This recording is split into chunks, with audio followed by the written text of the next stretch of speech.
Hi, my name is Joanna Whitney. I am an intuitive artist, a student of natural law, and an energy healer. And I'm discussing the Kybalion. We're doing a Kybalion study. We're on page 20 right now. We're going to start just discuss briefly the principle of cause and effect, because we're in chapter 2 where they're going through all the principles briefly. And then when we get through, it'll be more in depth. So we're on the principle of cause and effect. And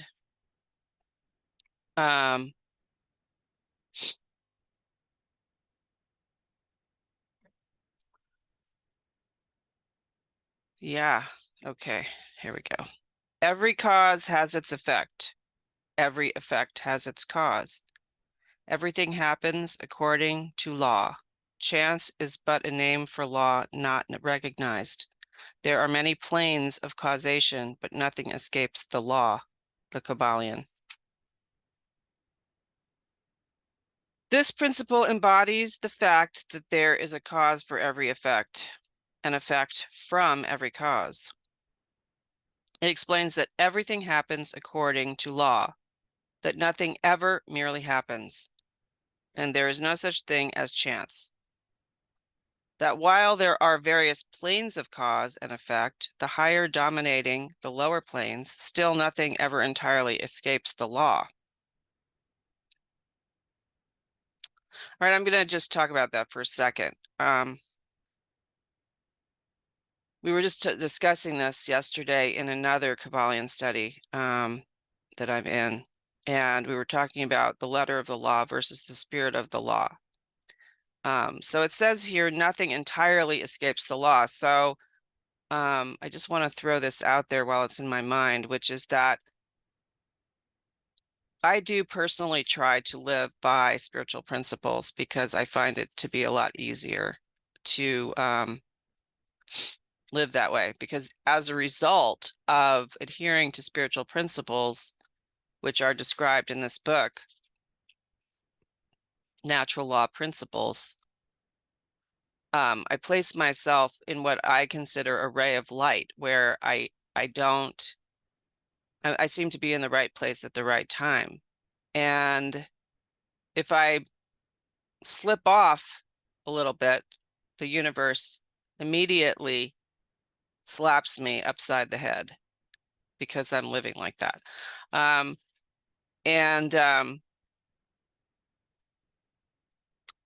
However, there's certain things like, because I live that way, I gain access to what I call God. And I'll give you some examples of that. So, maybe I speed through a school zone, or maybe I don't reduce my speed at the correct time, because here where I live, they have these signs that tell you when the school zone is in effect. And they may or may not have cameras on the school zone sign or wherever the heck the cameras are. And then they're going to send you this unlawful ticket that you can fight. But I don't like fighting in the courts. So when I, come out of my car zone and realize that I'm in a school zone, not going the school zone speed during a school zone speed time, I just ask God to fix that for me. And there is something to that where I acknowledge that I've once again made that mistake, but because I'm living along these lines, I'm adhering to spiritual principles, trying to be helpful to others, be honest, going out of my way, going the extra mile, etc. I can ask for this sort of help from God. And it keeps me from having to pay $80 tickets or fighting in court. So, however, because I live this way, if I slip up, like if I harbor resentment or gossip, find myself gossiping without curbing myself, like if I go on a rant about someone to someone else, or if I, you know, am dishonest in some other way, or try to, intentionally try to cause harm to someone else, well, then I will get bitch slapped by the universe, like without a doubt, without fail, because that is how it gets my attention. And this falls under the law of cause and effect from my point of view. Pretty much, I have an uneventful life when it comes to dealing with things that people have problems with a lot. I don't seem to have very many problems, but when I do have a series of problems, that tells me that I have violated natural law in some way, and I have to review my conduct and see where I have slipped up. So for example, take a car accident, a car accident. This is saying that there are no accidents. I was in a car accident in 2019. And after I came to in the hospital, I had to ask myself, how did I get into this car accident? Like what did I do in my life that placed me in the passenger seat of this car when it was hit by a drunk driver? I had to ask myself. And it quickly came to mind what I had done. I had this opportunity to make reparations for a harm I had caused, and I was procrastinating doing that. So I was in a car accident, which reminded me that I needed to take care of that business. And I knew intuitively that that's what it was about, and I immediately took care of the business. To me, that's the law of cause and effect at work.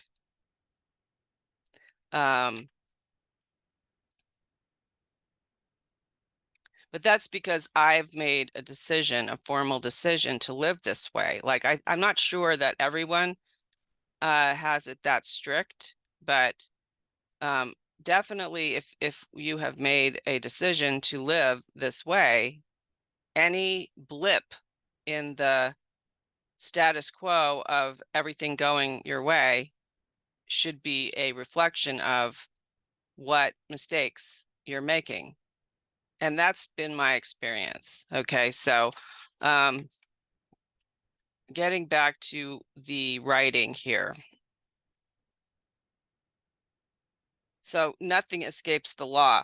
But the thing is that prayer is the one thing. See, it says here, still nothing ever entirely escapes the law.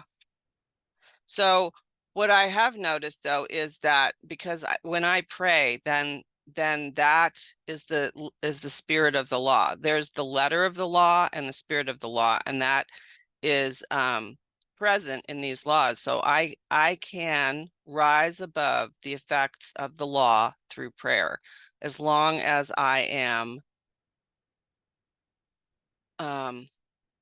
really keeping my side of the street clean. That's what I've noticed. All right, so then it goes on. The Hermetists understand the art and methods of rising above the ordinary plane of cause and effect to a certain degree. And by mentally rising to a higher plane, they become causers instead of effects.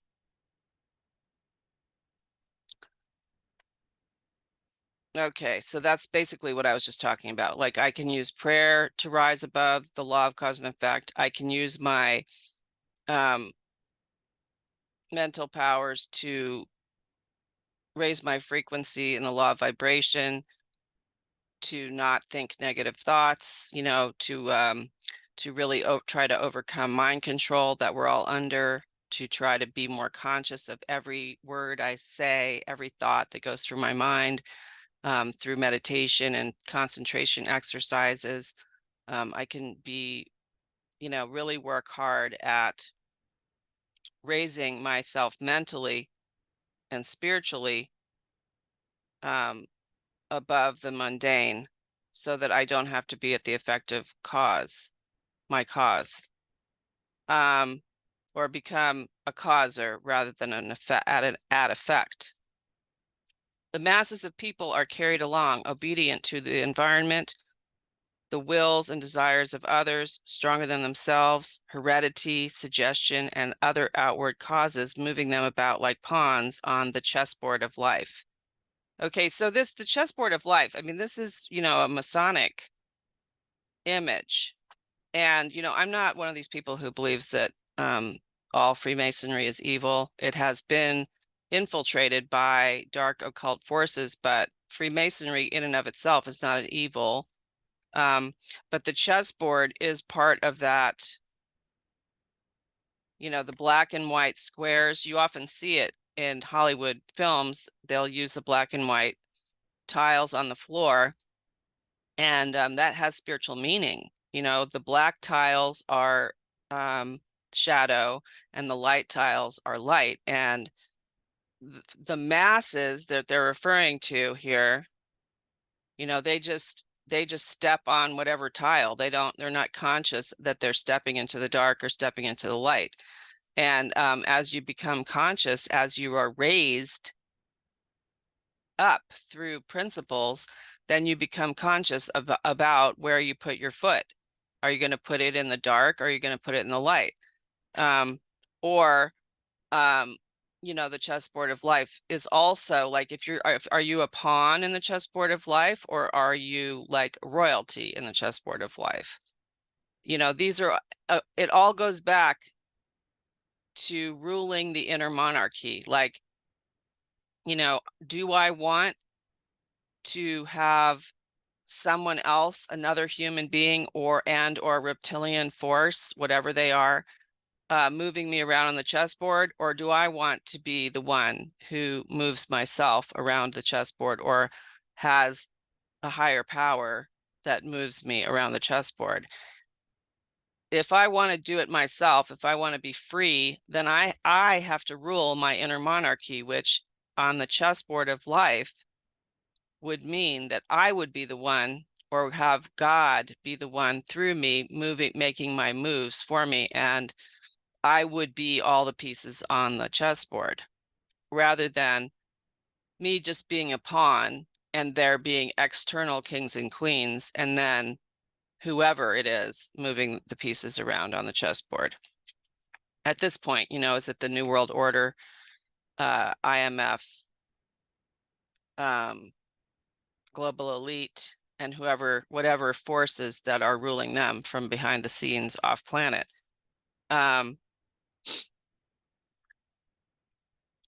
But the masters rising to the plane above dominate their moods, characters, qualities, and powers, as well as the environment surrounding them, and become movers instead of pawns. They help to play the game of life instead of being played and moved about by other wills and environment. So other wills and environment. So environment is probably, I would say, referring to astrology. A lot of times lately, I don't know about anybody here, but I've noticed a lot of people are talking about the same things right now, like a lot of computer failure and miscommunication, things like that. And so whenever I hear a bunch of different people talk about that, I'm sure that something is going on astrologically. And the masses are moved around by that because they're not conscious and they're under mind control. Like, everybody is under mind control right now if you have been watching TV for years, because they have been programming us for years, and you have to work really hard to come out of that programming. But most people aren't even aware of it, right? And so they think that they have their own thoughts. But I mean, I think a lot of people's thoughts that they think are their own thoughts are actually have been implanted in them by television, lie, vision, right? So programming, lie, vision, programming. So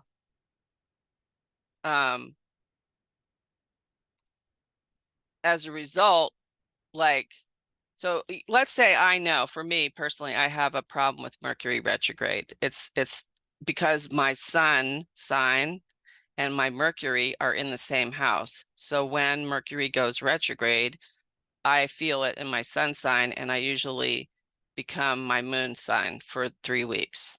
And I just have learned to just, you know, be super careful during that time. But if I keep my mental faculties tuned up and use prayer and meditation, I can rise above the effects of that cause.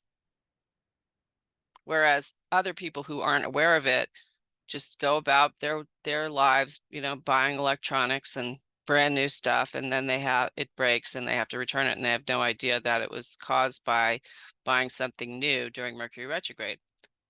So, let's see, where am I now?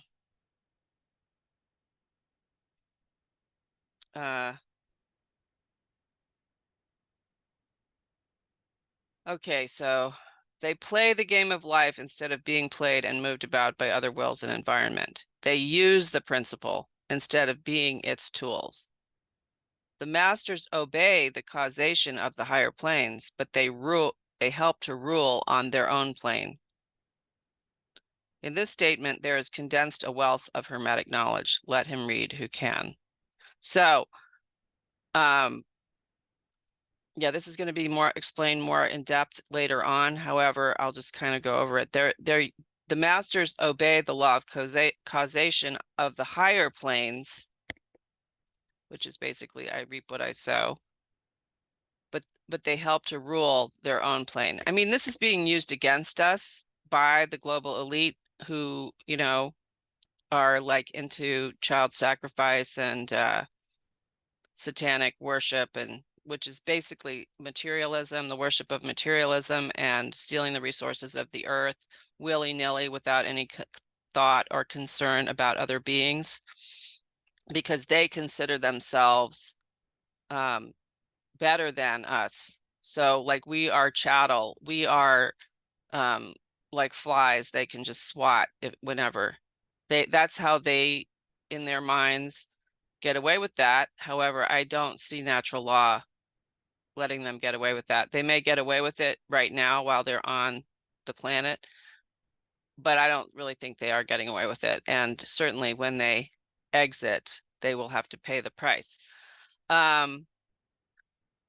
However, I can use this for good. Like I can, for myself, rise above the old ways of being, like where, you know, I just have to curb my desire to gossip or slander or be dishonest, because I don't want to enact the negative laws of cause and effect upon myself. And then when I'm in that state over a long period of time, then I can rule in my physical realm.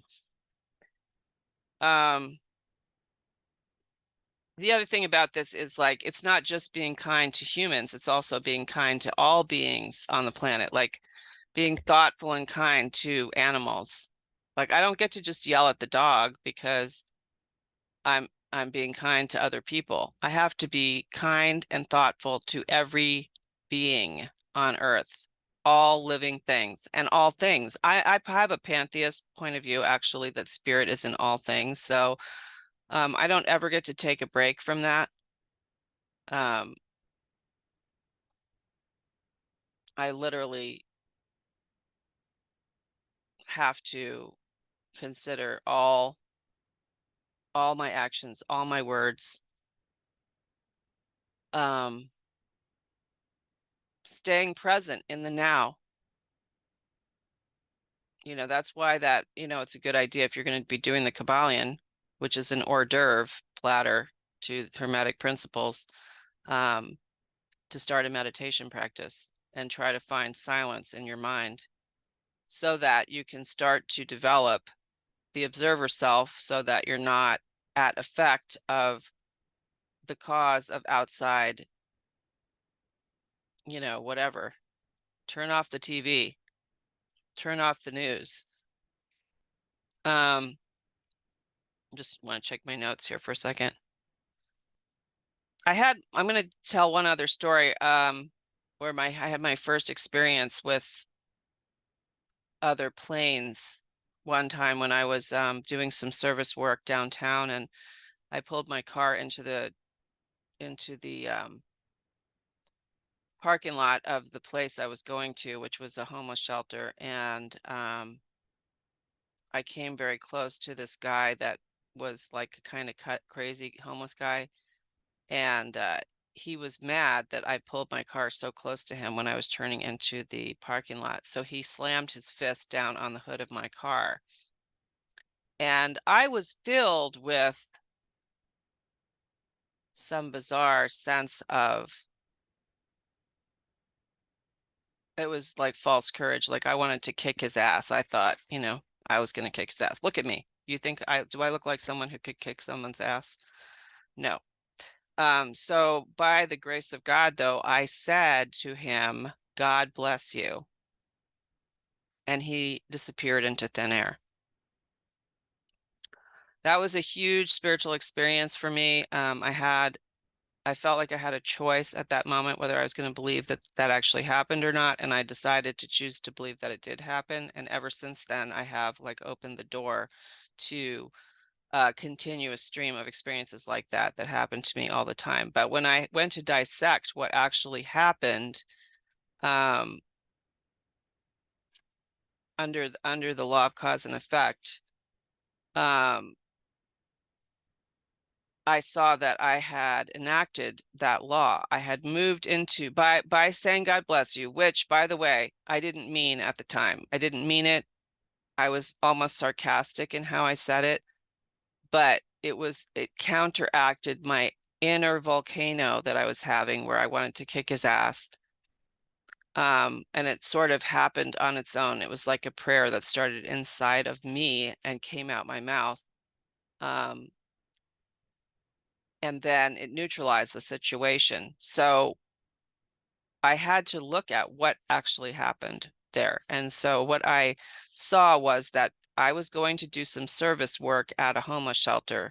So I was in the cause of sowing good things for myself because I was doing that. I was, going out of my way to be helpful to others. And then I said those words, which are phonetically a spell for prosperity. God bless you. And I left the physical dimension. I left the dimension that he was on, which is where my, I'm going to kick your ass sentiment came from. If I had said that out loud and like gotten into a fight with the guy, which I would have lost, then I would have remained on the physical dimension. But because I said, God bless you, I was moved into the astral plane or the mental plane, and I had this huge spiritual experience as a result of it, which has colored my behavior and caused me to continue to investigate this stuff because I want to be more conscious about accessing these powers for the highest good.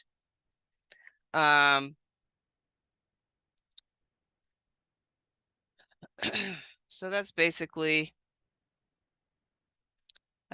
what I've got for you guys today, and I look forward to our next meeting.